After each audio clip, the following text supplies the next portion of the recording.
Okay, so first chapter of marking period 4 is going to start on chapter 5. We've already sort of covered some of chapter 5 when we had done derivatives, but now we have to finish it using the integration stuff. So we're going to talk about natural logs and exponentials. So when we talk the log rule for integration, so if we think back to when we did derivatives, so the derivative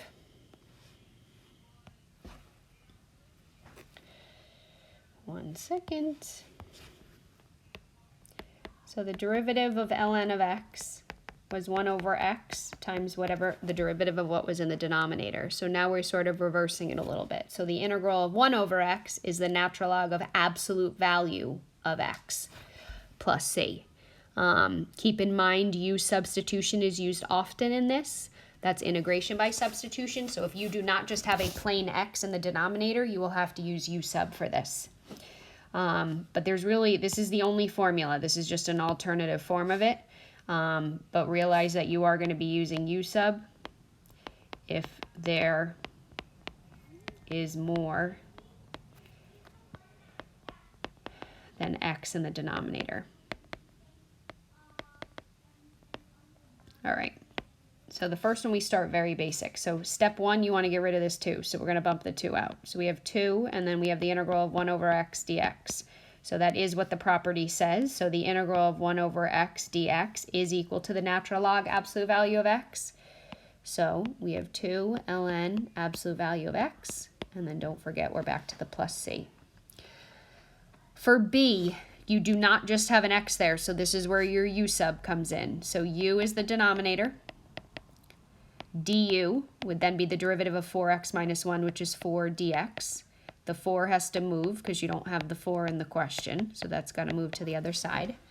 So now when we sub everything into the formula, we have the integral of 1 over u, and then dx is equal to 1/4 du. This 1/4 can now come outside just like 2 did in number 1. So the 1/4 comes on the outside. We have the integral of 1 over u du, which plays into this property, which is the same one that we did for the first one. So we have 1/4 times the ln absolute value of u plus c, and then your last step is just to sub back in the absolute value what your u value was. So you end up with 1/4 in the natural log of the absolute value of 4x minus 1 plus c.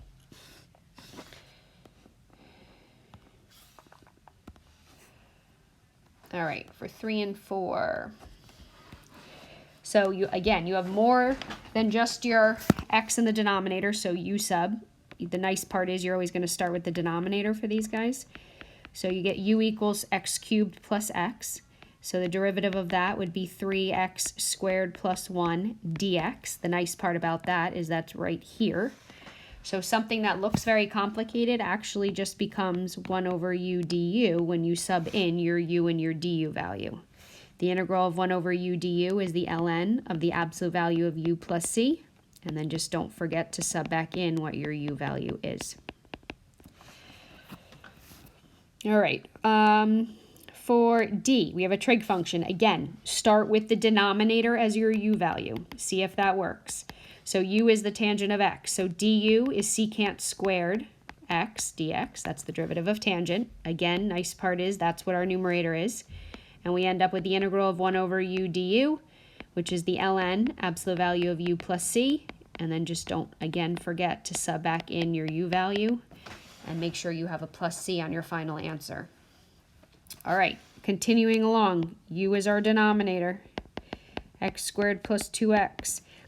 Du would be equal to 2x plus 2 dx. Issue is we don't have a 2x plus 2, but these both have a 2 in common, so we can factor out a 2, which leaves us with an x plus 1 dx. That is what we need, but we don't need this 2, so they're going to move to the other side. So now when we sub back in, we have the integral of 1 over u, and then x plus 1 dx is equal to 1/2 du. The 1/2 can get kicked to the front. And we're taking the integral of 1 over u, which is the ln of u, absolute value of u plus c. And then please, again, most importantly, make sure, number 1, the absolute value symbol is there, but make sure that you sub back in that u value to the equation with your plus c on there. All right, final question on this front page. So u is our denominator, 3x plus 2. du is 3dx. Don't need the 3, so I'm going to get rid of the 3. So now when I sub it back in, I've got the integral of 1 over u times 1/3 du. 1/3 gets kicked out front. And all you're doing is taking the integral of 1 over u, which is the ln, absolute value of u plus c. And you get 1/3 natural log, absolute value 3x plus 2 with a plus c on it.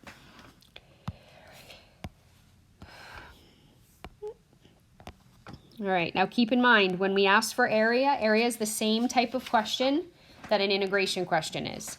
Area means integration. So you have to realize they're the same thing. So what you have to do is take these words and put it into a question. So it says find the area bounded by the graph. So that is your function. So we have the integral x over x squared plus 1. Don't forget dx. We have the y-axis, which is x equals 0. And we have the line x equals 3. So if you have two x values, that's giving you parameters on the function itself. So this is still a u sub situation because you have more than just the x in the denominator. So u is the denominator. du would be 2x dx. The 2 is not needed, so we're going to move that over. Don't forget, when it is a definite integral, which means we're evaluating, you have to switch your parameters. So originally we're going from 0 to 3. So those were our original. We're taking them and subbing them into this formula right here to come up with our new u values. So if x was 3, 3 squared plus 1 gets us 10. If if x was 0, plug that in and you end up with 1. So when we sub it back in, our new parameters go from 1 to 10. And we have 1 over u times 1/2 du. The 1/2 can come on the outside before you integrate anything. The integral of 1 over u du is the natural log absolute value of u. Difference now is we are evaluating. So you need to get rid of the plus c. It shouldn't be there. And when we sub it in, we get the ln, absolute value of 10, minus, you need the 1/2 there, sorry, minus 1/2 ln, absolute value of 1. One of the earlier properties we covered is that the natural log of 1 is 0, so this term is gone. So your final answer is just 1/2 the ln of 10. 10 is positive, so whether you keep the absolute value or if you get rid of it, you don't need it, just because it is a positive value. And if you're asked to put that into the calculator to get a decimal, then you would just type that in, and it gets you approximately 1.15. But for now, we're going to be leaving things in terms of natural log.